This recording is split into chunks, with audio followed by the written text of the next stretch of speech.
I'm absolutely delighted to be hosting British Textile Biennial once again. We always really look forward to it, and it's always really exciting to see what comes here. Huge thanks to Laurie, Jenny, Jackie, Zara, and all of your team for all of your hard work behind the scenes. And of course, thanks to all of the fantastic artists. We are so happy to have you and your beautiful work here with us at the Whitaker.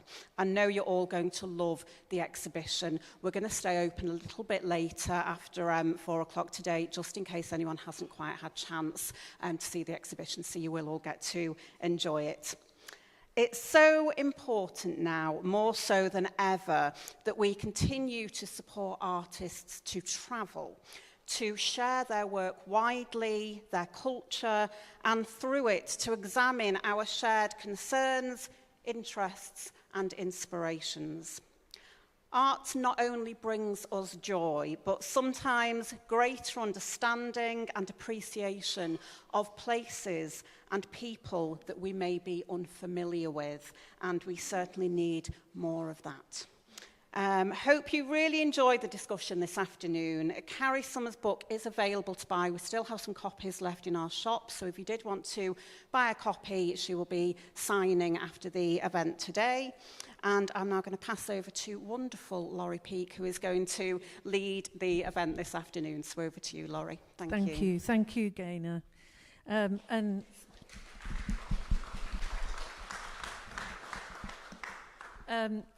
thank you to you and your team for all the hard work you put in to host what is sometimes may be chaotic workload that we bring to you every other year, but we're always delighted to be here because it's such a beautiful gallery. I mean, it's obviously the jewel in the crown of East Lancashire, if not the Northwest, and it's a tribute to you to have transformed what was, to be quite frank, a quite dusty little local authority museum that, with a kind of very kind of hodgepodge, eclectic, say, collection into something that really speaks to the contemporary times, and to allow such amazing opportunities for contemporary artists, both near and far. So thank you again. And I also want to thank Creative Lancashire and team, and notably Ed, for again hosting this conversation in creativity. I'm looking at Jenny to make sure I've thanked everybody we need to thank.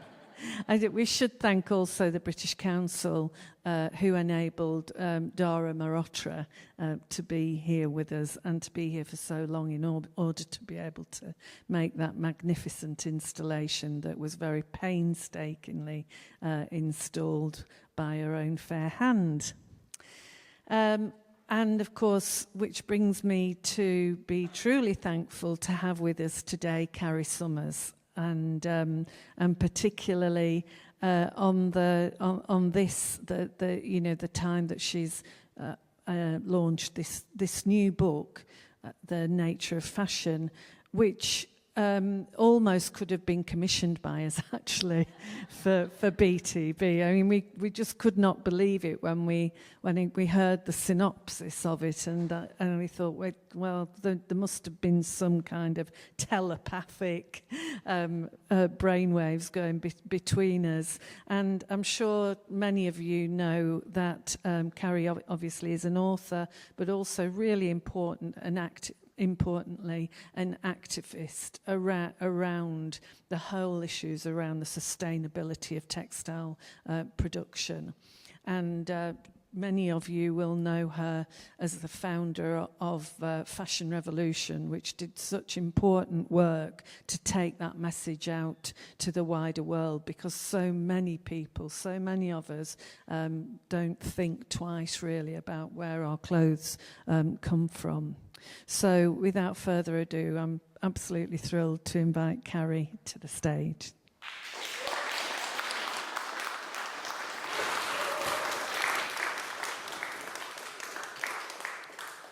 Thank you so much. I'm so delighted to be here. Thank you, Jenny and Laurie, and for the opportunity to meet old friends like Porfirio and new friends as well. I know there's a lot of people here I'm going to stay in touch with.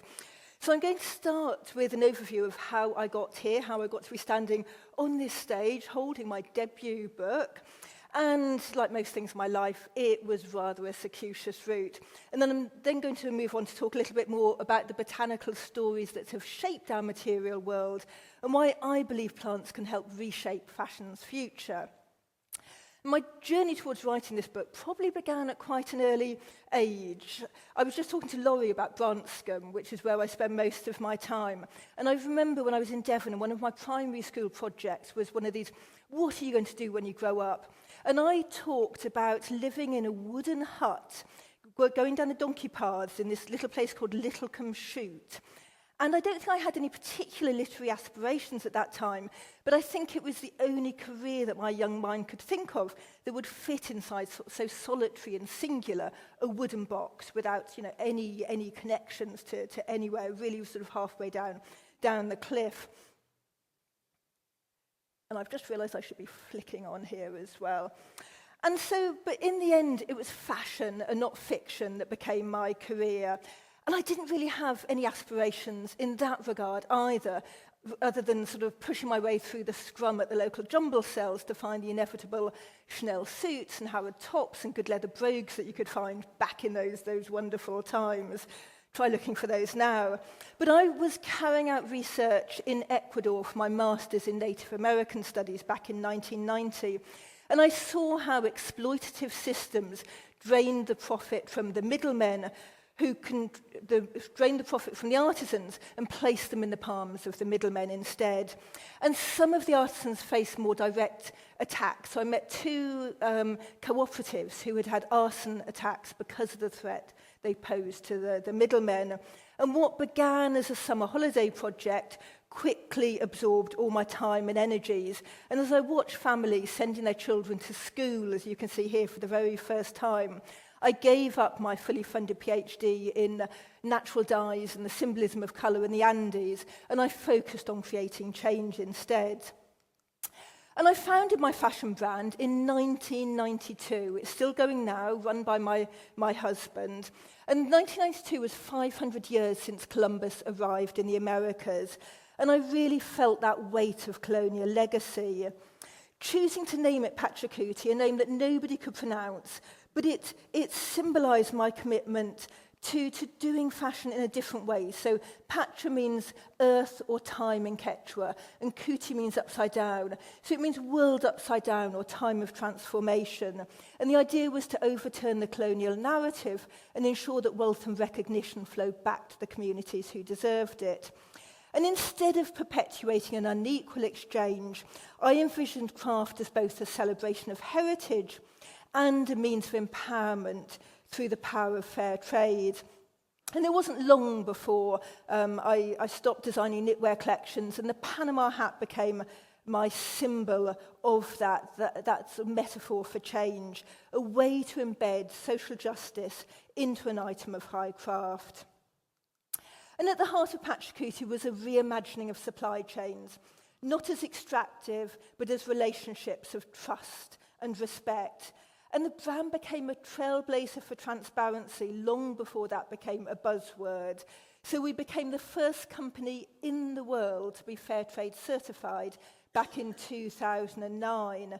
But actually more important, and one of the projects that nobody really knows much about, was our participation in a 3-year European Union traceability project where we traced our Panama hats back to the communities who wove them, to the production facilities, and to the GPS coordinates of where the Carludovica palmata was harvested on community-owned biodiverse plantations in Ecuador.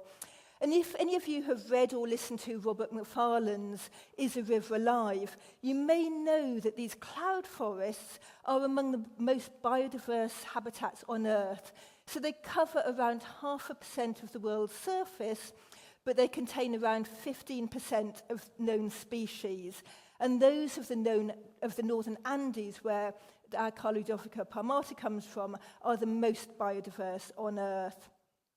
And I discovered that this was a truly incredible plant. Once it's established, which takes 3 or 4 years, it can be cropped once a month for 100 years.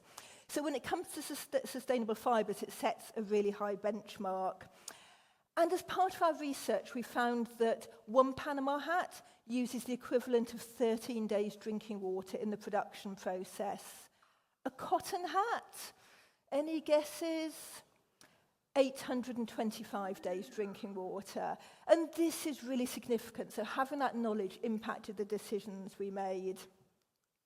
And our work revealed the importance of giving visibility to producers, processes and raw materials. So when I saw the images, the tragic images of the Rana Plaza factory collapse in Bangladesh, and I saw activists searching through the rubble, trying to find the labels to prove which brands were producing there, I immediately knew it was that lack of transparency and responsibility that was costing lives. And what began as an idea in my bathtub a few days later quickly grew into the world's largest fashion activism movement. So I soon passed Pachacuti over to my husband to run and focused on driving change in the fashion industry, first through our hashtag, Who Made My Clothes, looking at the social issues, human rights, and later moving on to what's in my clothes, to environmental issues. And yet fashion's impact goes far beyond what we can see. To really understand its environmental footprint, I needed to look beyond land to the ocean. So I joined a 2,000-mile sailing voyage from the Galapagos to Easter Island, one of the world's remotest inhabited islands, to research plastic pollution.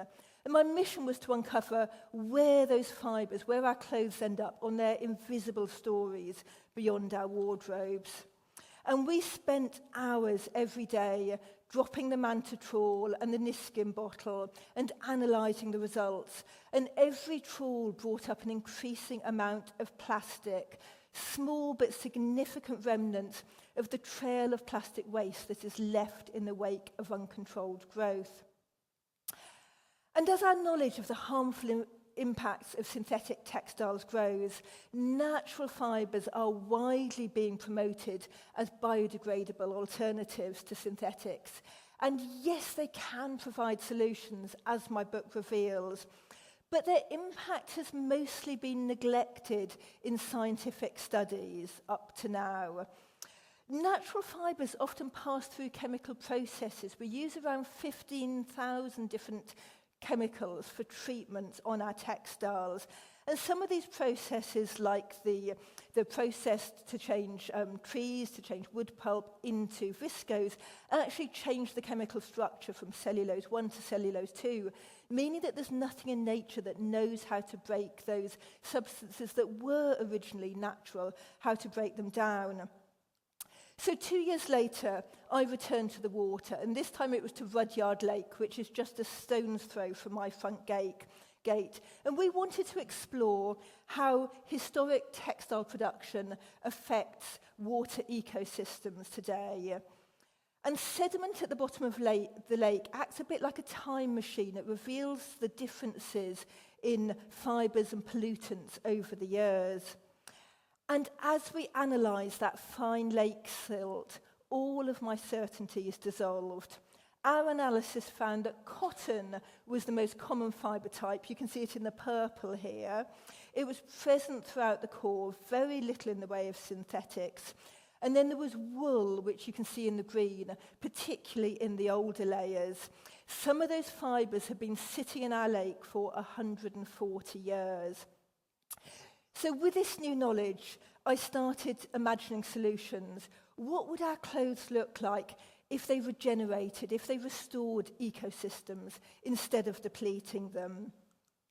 So this knowledge, first of all, led me to the RHS Chelsea Flower Show, where I worked in 2022 with garden designer Lottie Delamain and natural dyer Kate Turnbull. We had a wonderful time natural dyeing the textiles for this garden, and it only featured plants that can be used to make and dye our clothes.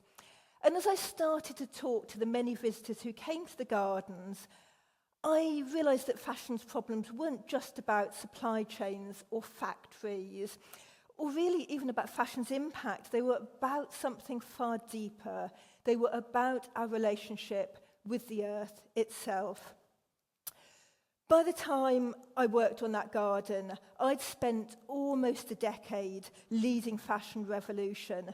This was a monumental task that reflected the challenges facing the industry. And work really eroded me, a bit like a fault line in the bedrock. And I tumbled down, uncertain of my next steps, knowing only that I needed to find balance. And it was the very morning of my final speaking engagement with Fashion Revolution, and I was sitting in a hotel room in Athens, ready to speak at the Economist Sustainability Summit, and an email arrived. And I sat in the hotel room. I read this email, and it was a vacancy, completely unexpected, not for a new job, but for a caravan nestled in Branscombe's Undercliff. This is halfway between the cliff and the sea. That's the view from my garden on the other side. And so 50 years after that primary school vision, I found myself back in the village where my father was born. And I knew that I could also learn from this place, because it too had a fault line that filled with water, trickling and abrading, until one night, 250 years ago, a 10-acre section of cliff fell away overnight, and that was where my caravan sat. And as I started to learn the names of the wildflowers and gathered dye plants like the weld that you can see here that grows all around the Undercliff, I grew new relationships, both with the world around me and with myself. And I started to wonder whether our journey towards greater wellness, both for us and for our planet, might be woven into the textiles that surround us. If plants had shaped fashion's past, might they also hold the key to its future? So today I want to share some of the stories from the book to show how fibres, plants and communities have been bound together throughout history, and why this matters for our future. So just imagine for a moment that you are living during the Ice Age, a time when the Earth's climate was in constant flux. Temperatures could swing from biting cold to glacial in a matter of decades. In this unforgiving environment, Neanderthals, our close evolutionary cousins, were engaged in a constant struggle for survival. They were clad in simple hides and furs that offered little protection. And they migrated south as the ice advanced, seeking refuge in more temperate climes. Pushed to the edges of their known world, they clung on to life in the caves of Gibraltar, seemingly with nowhere else to go. And failure to adapt to the changing climate has been a long-standing theory about their demise. And then archaeologists uncovered something truly extraordinary. At Abri du Macha, on the banks of the Rhone, it's sort of a rock shelter on the banks of the Rhone, they found a small piece of 3-ply string, crafted from the satin-soft inner bark of a conifer, and it was tied around the top of a stone tool. It was between 40 and 50,000 years old. And string may seem like a simple artifact to us today, but those flimsy fibres really challenged long-held assumptions of Neanderthals' capabilities. These people weren't just survivalists, they were resourceful and creative human beings, like their contemporaries, the early Homo sapiens, but they just couldn't adapt fast enough.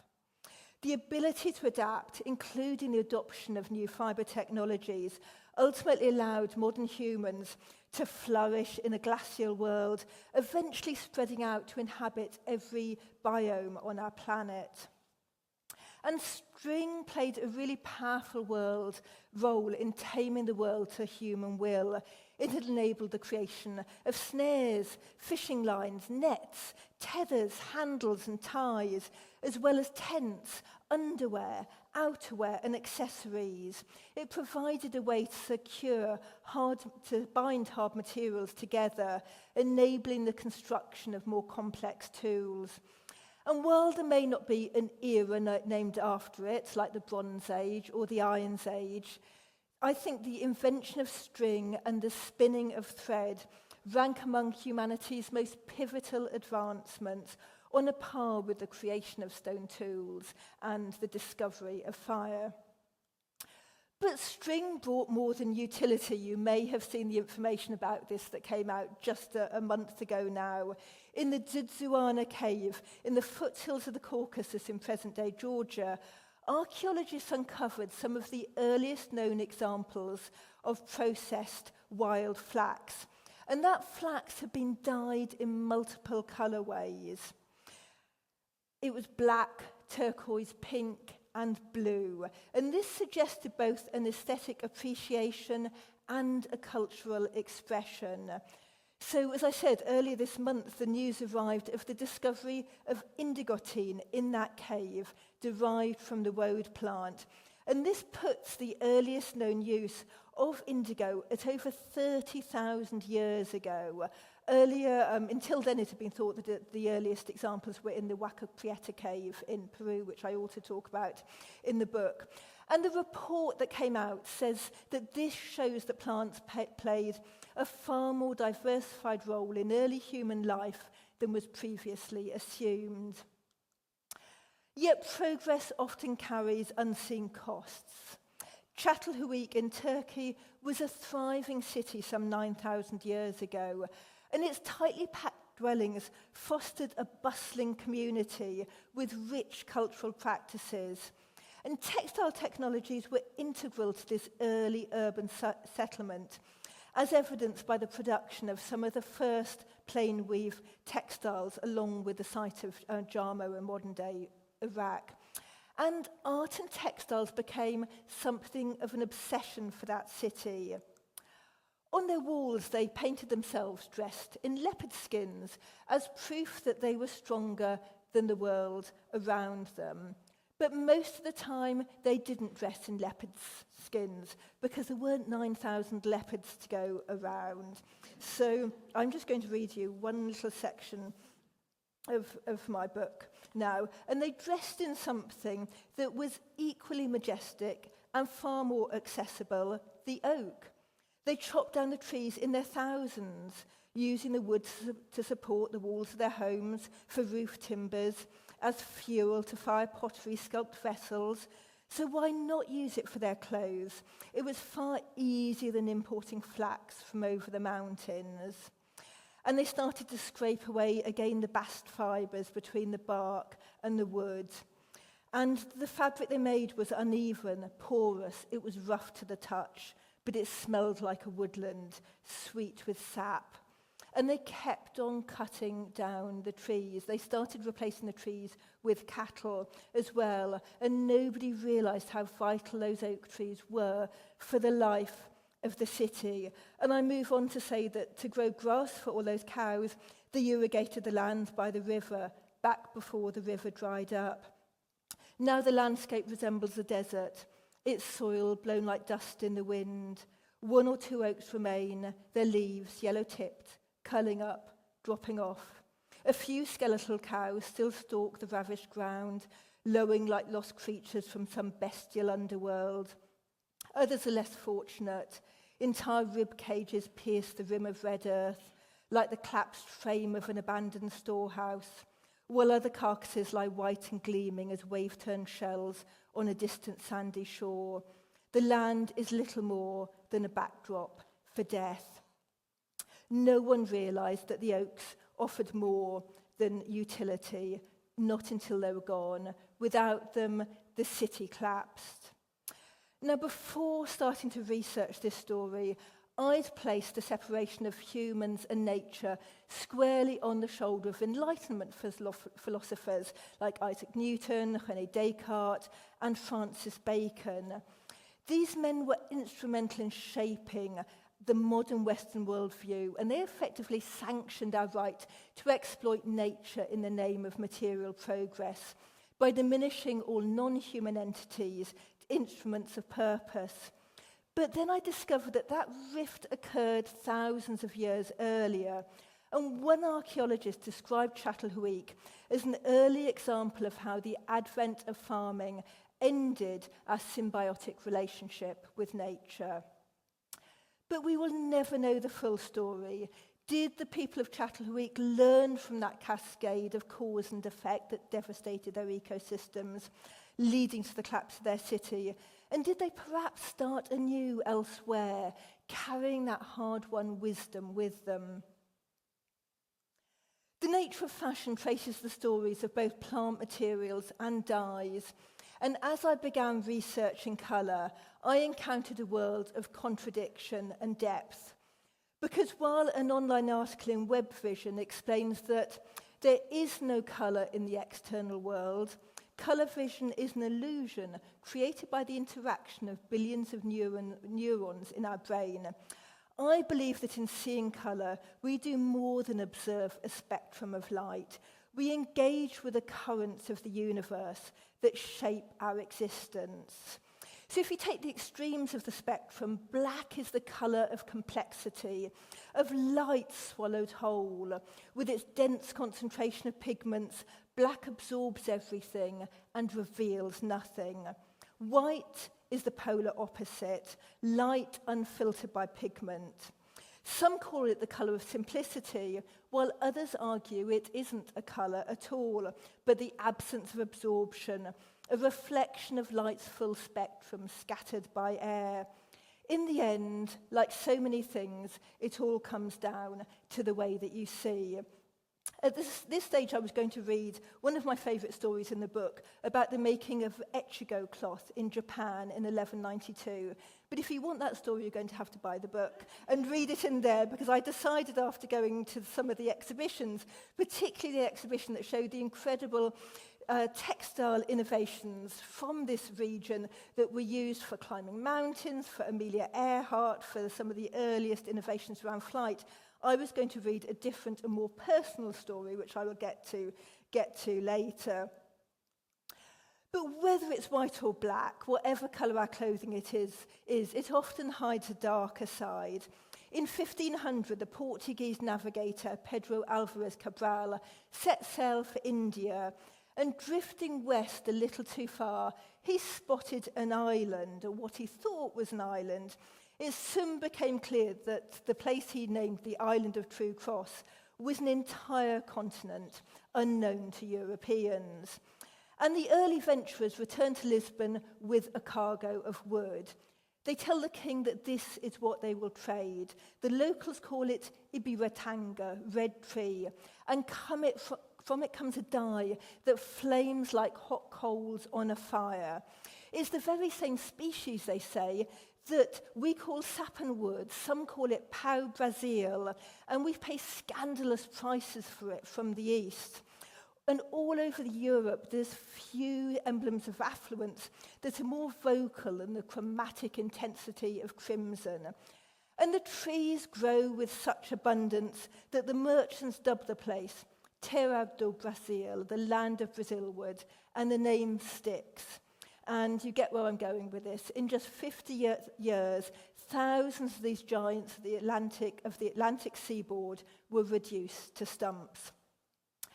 Cabral's unintended detour had devastating consequences. It marked the start of centuries of colonization, exploitation, and the erasure of entire civilizations in the name of expansion and profit. But there's also another story that I wanted to draw from this, another lesson I wanted to draw from this story, not just about conquest, but about how we respond to the unexpected.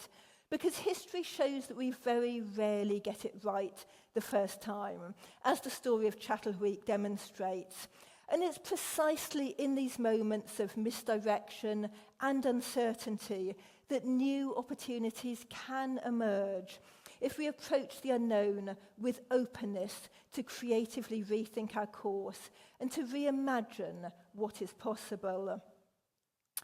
The price of Cabral's misadventure was paid by both the people and the land, a truth that Alexander von Humboldt would record 3 centuries later, as if anticipating the ecological challenges that face us today. It's March of 1800, and Humboldt is standing on the shores of Lake Valencia. It's Venezuela's largest freshwater lake.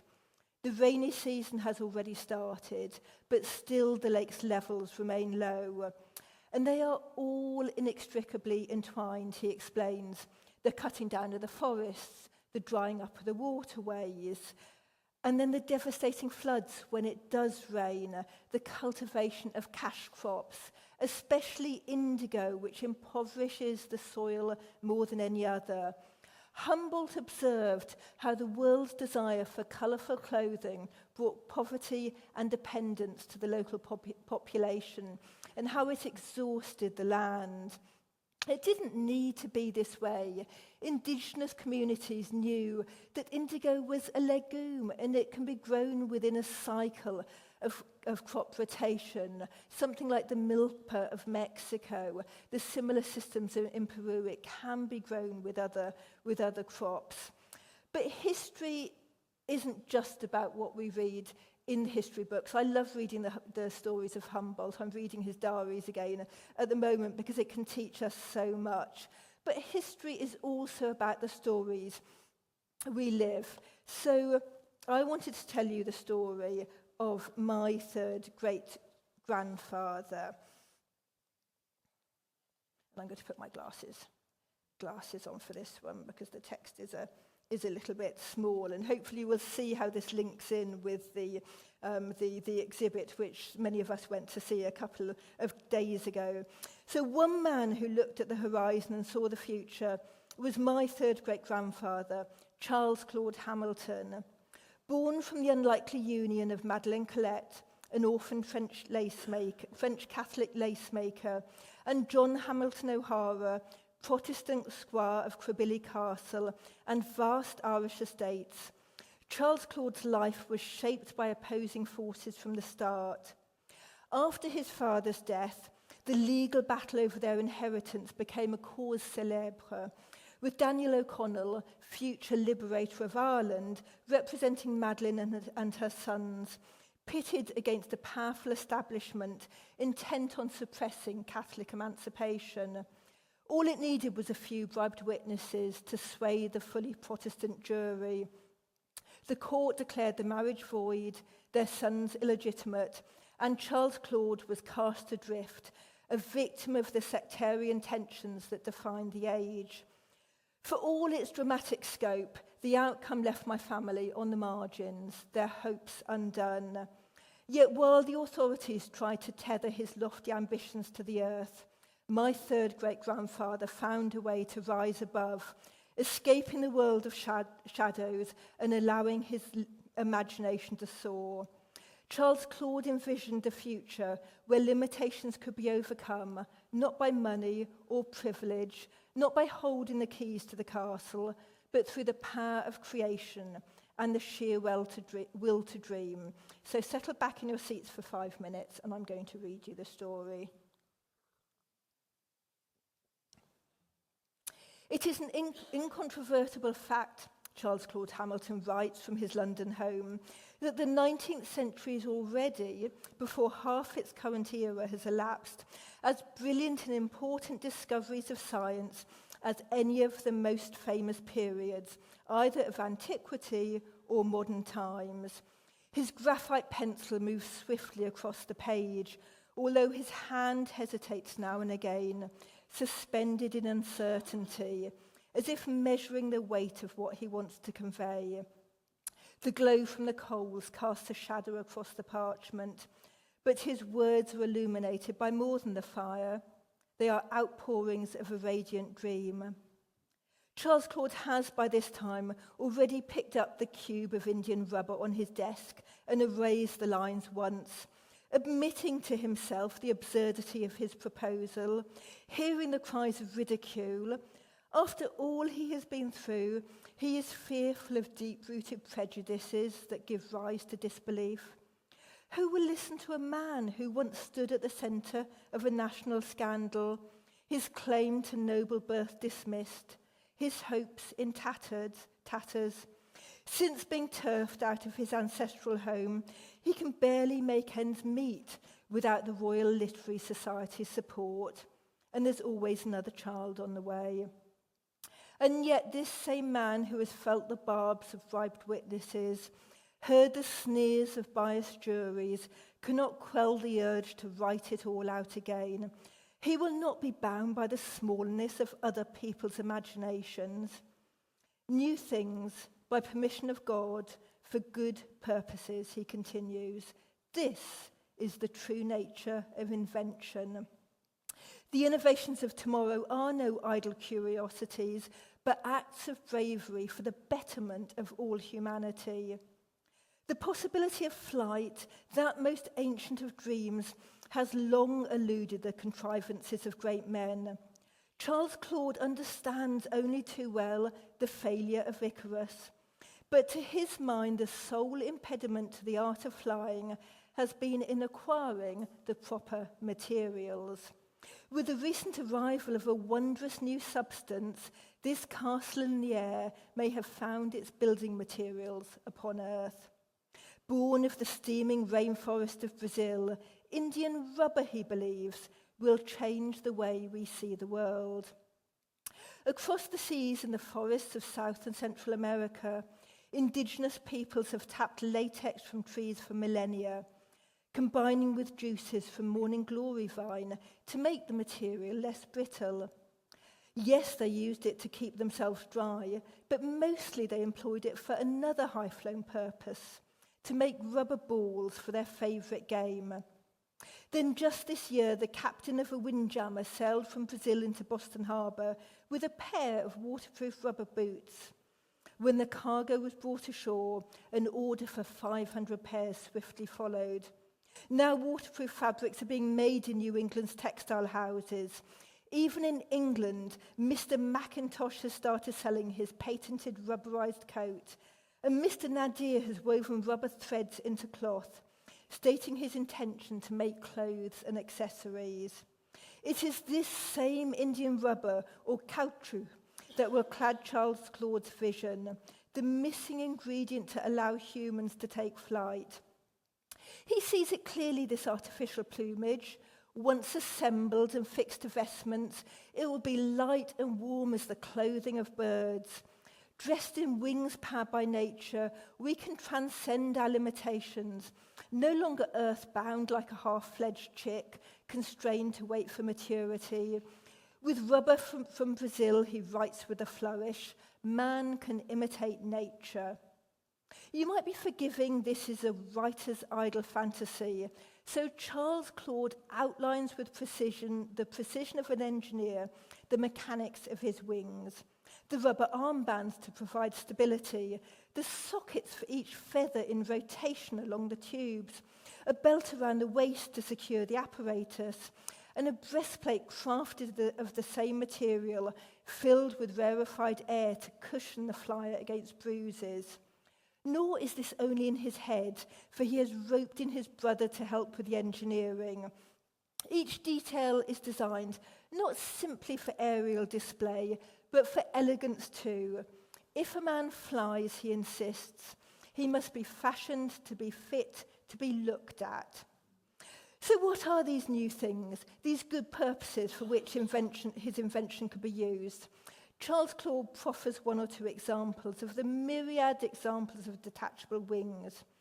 Brave men could fly to the rescue of a gallant crew, fast on a sandbank beneath a beetling cliff.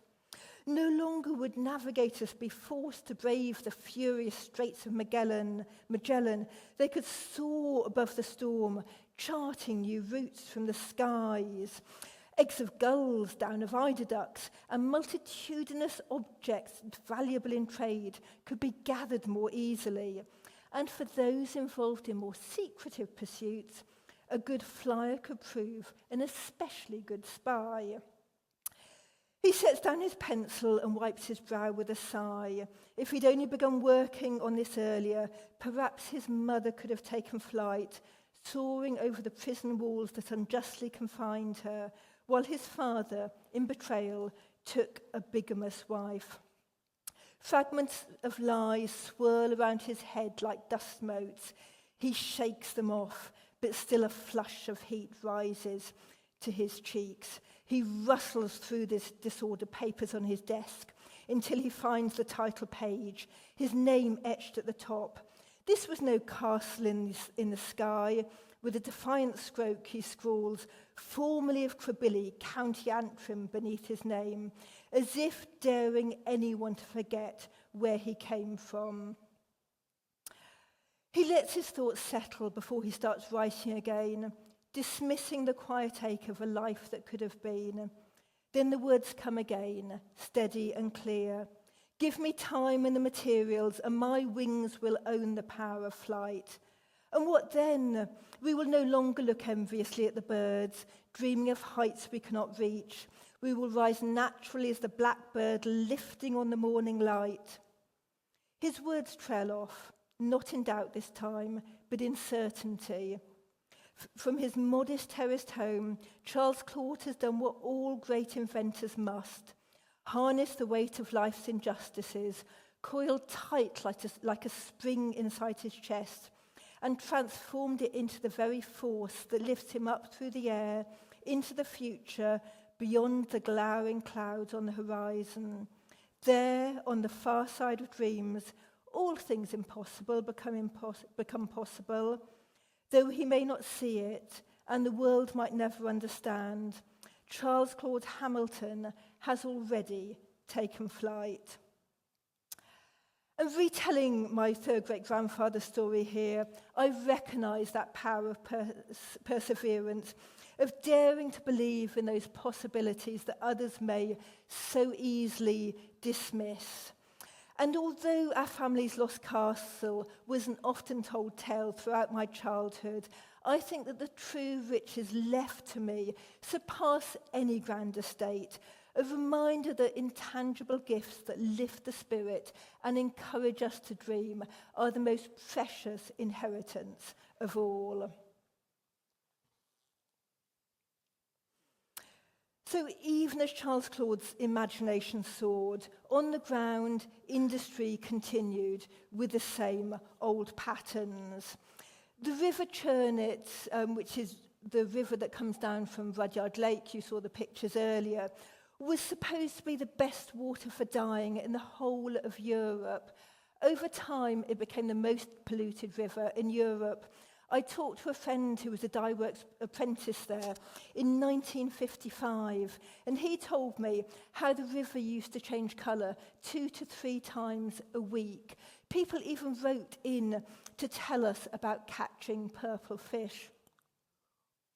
The Churnet is now clean, but these problems haven't gone away.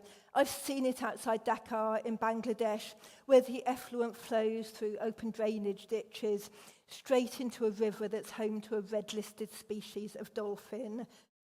If fashion can poison the rivers like this, can it also be reimagined to protect them, moving beyond simply reducing pollution to help to restore wetlands and sustain the river systems that help keep our waterways alive?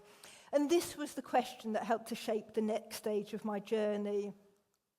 After I left Fashion Revolution, I was fortunate to be awarded a Churchill Fellowship, and my research took me to Peru, El Salvador, Guatemala, and Mexico, where I interviewed artisans, visionaries, scientists, and plant pioneers.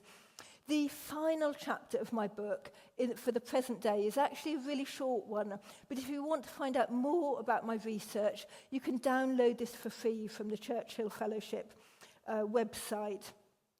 And one of the story threads running through my book follows agave, in particular the henequen species. In Mexico's Yucatan, the Maya have cultivated henequen for millennia. You can see some of it in the materials exhibition in Blackburn, if you don't know what henequen looks like. It was once called green gold, and it used to cover around 70% of the land in the Yucatan in the early 20th century. It was used for rope, for cordage, for sacking, for twine. And then the industry collapsed with the arrival of synthetic fibres. Today, artists like Angela Daman are helping Maya women to rediscover the fibre's potential. Through her Maya Youth artisan initiative. She's teaching the women, she's asking them questions like, how can you start to think like artists?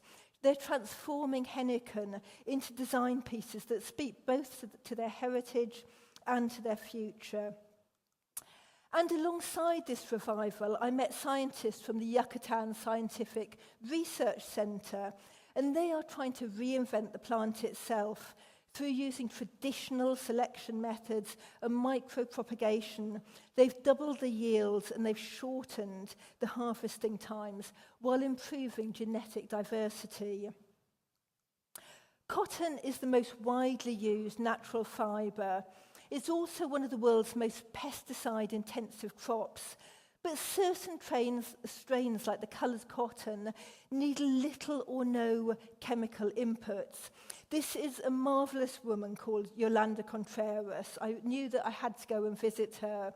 And in Peru, she dreamt of reviving native coloured cotton. She felt those threads drawing her back to her mother, her aunt, her grandmother before. She saw cotton both as an economic opportunity and an escape from the drudge of working in the chicken factory. But there was only one problem, or perhaps two. Native coloured cotton was banned at the time by the Peruvian government, and nobody had any seeds. But she wasn't someone to let something like this stop her. So she searched through the pillows, she searched through mattresses, she searched through the hedgerows, looking for lost seeds, lost plants. And she planted a field of pure white Pima cotton, the type that was permitted by the Peruvian government. And in the middle she grew her country cotton, her native cotton, her cultural heritage. She grew it this way for 8 years, storing the cotton, and eventually she got fed up with waiting, and she called in the government inspector saying, look, I can show you that there is no cross-contamination between the white cotton and the coloured cotton. And the government not only had a U-turn and reversed the ban, they actually declared coloured cotton the genetic, ethnic and cultural heritage of the country. And Yolanda brought 5 colours back from the edge of extinction. Natural rubber that we've already heard about in my story about Charles Claude comes from the milky white sap of the rubber tree, Hevea brasiliensis. There's many species, around 2,000 plant species that contain latex, including lettuces and dandelions, but this species is the primary one used for commercial rubber plantation.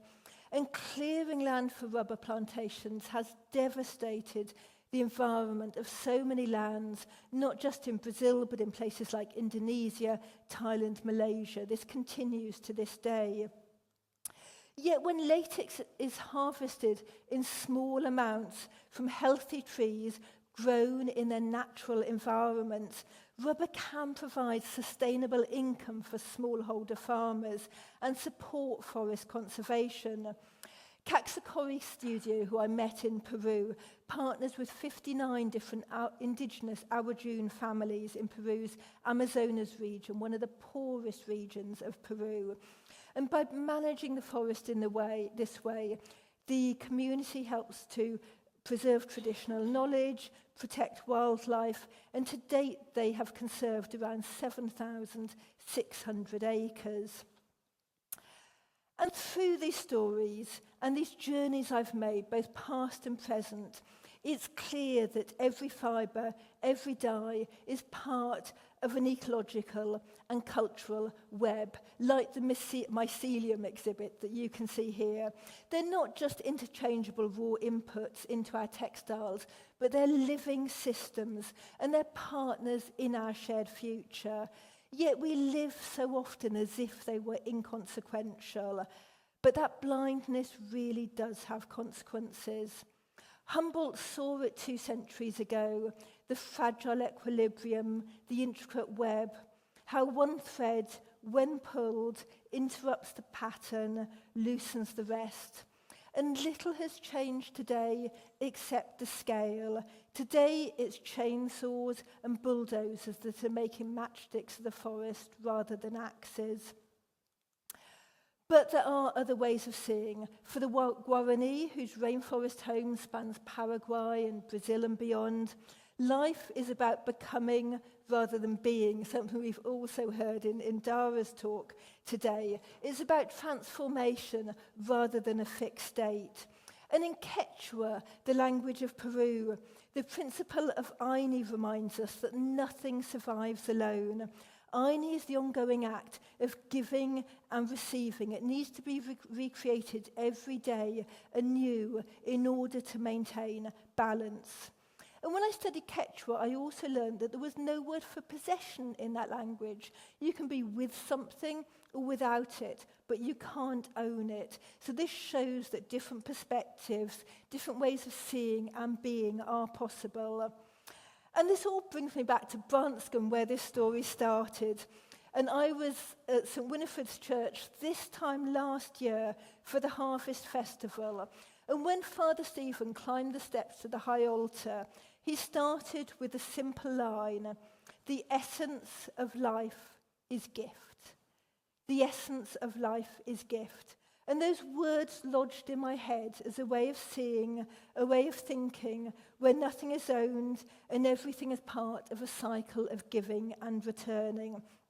Perhaps this is where a different future begins. So I'm just going to close with a few words, a very short few words from my book. Just find the page. Possession is an enticing word, a powerful word, one that can easily lead us astray. As we move forward towards a more collective future, I believe we need to rediscover a whole lost ecology of thought, a place where words like possess struggle to find their place and lessen expressions of shared joy and wonder. If I were to create a dictionary for the planet, language would evolve an entirely new conjugation, not for voice, mood, or tense, but for collaboration, a grammar of solidarity. This language would replace verbs of ownership with those that express the many ways we can work and grow together, becoming rather than being. It would cease to define what we could take, but there would be thousands of words, thousands of pages listing words for all we could make together. In numberless pages spanning every tongue, we would find a language rich with Aini, and this mutual exchange would set in motion an unstoppable flow of creative ideas, threading an entirely new lexicon of belonging. Just imagine. Thank you.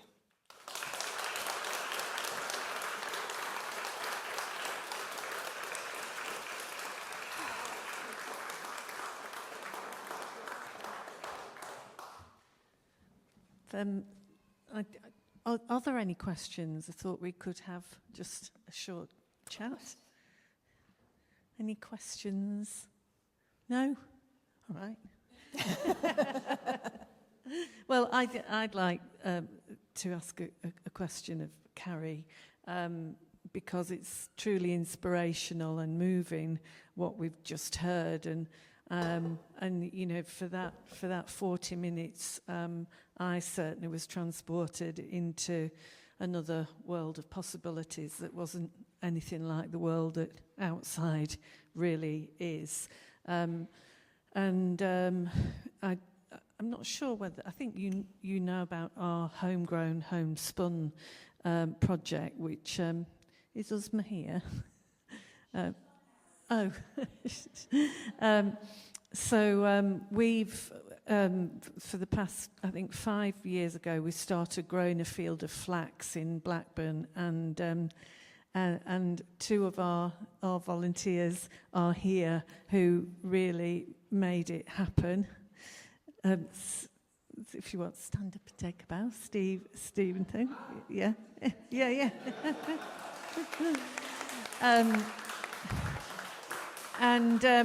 You know, the dream really, what started with me walking along the canal 10 years ago thinking how abundant nettle was, and surely we could create something from it. And I had a chat with Patrick Grant, who's now the patron of BTB, and he said, no, don't do it. It's just such a difficult fibre to work with. Why don't you try flax? It grows so easily in this country, and obviously, historically, that's what people used along with fleece. Anyway, so we gave it a go, and we had a very unpromising bit of land in Blackburn gifted to us from the council on a lease, and we made a very brave effort. We cleared it from being basically a really no-go area, and grew the flax very successfully in that first summer, because it's only 100-day season, which is fantastic.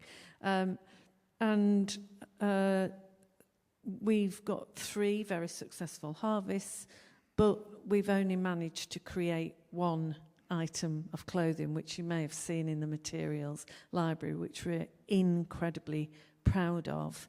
And, my dream was we have a spinning and weaving school in Blackburn Market, we did last year every Saturday, for people to just come along and learn to hand spin and weave. And my thought was, well, if we get as many people, a few hundred people in Blackburn being able to do that, then we can start a cottage industry as it used to be. And Patrick always uses the example of the Isle of Harris, where they make Harris tweed. Everyone in the community, from 5-year-olds to 100-year-olds, play some part in the process. And I thought, well, why not Blackburn? But it's very difficult. It's a very slow process. So I think that's a very, very long run-up to me asking you the question, do you truly think it's possible to scale up cottage industries in that way? I think, I've got one, yes. I think it has to be part of a wider picture. I think in my book I'm not sort of saying that these are all solutions. I think they are part of the solution, but we also have to grow, food on land. So, I'm not blind about the potential of natural dyes. It's only going to be one part of the solution. We also need to look for other ways to affix those dyes and colour on the cloth. I certainly think flax. There's huge opportunities. Opportunities here, although actually when we did the Chelsea Flower Show garden, it was the one plant that the nursery really struggled with, because no one had ever asked them to grow flax before in a nursery. You just don't grow it in a nursery setting, because you have those really deep roots and it doesn't like being moved. And they did so many different trials and it kept on dying in the greenhouse, and we were really Come to Blackburn. Whether we were actually going to get any flax for the garden. We did get some in the end, but yeah, no, I think there's huge potential. And also when you see, I remember 2 years ago seeing that piece of cloth, and it was just luminous. Why would you want denim that was dyed with synthetic indigo, which contains, benzene and arsenic? The worst concoction of chemicals, when you could have something that was really beautifully naturally dyed, and with the flax. It's so just simple. It's so simple and so beautiful. And one of the research experiments I would love to do, because when I looked with this citizen science project in Rudyard Lake, and initially this started off as a very small project with the local community, and then the scientists started getting really excited, and we sent it off to laboratories to be assessed and to be dated, and then other universities got involved, and then everyone was like, this is really, really important research. But one of the first things I saw when I looked down the microscope was it was clearly twisted denim. You could really see very clearly it was blue, and I could see that denim twist, probably a more recent fibre. And I wondered if that had been made from flax, if it had been dyed with woad, would that fibre still be there in the sediment? I am reckoning not. Thank you. If there are really no questions. No, you won't get away with that.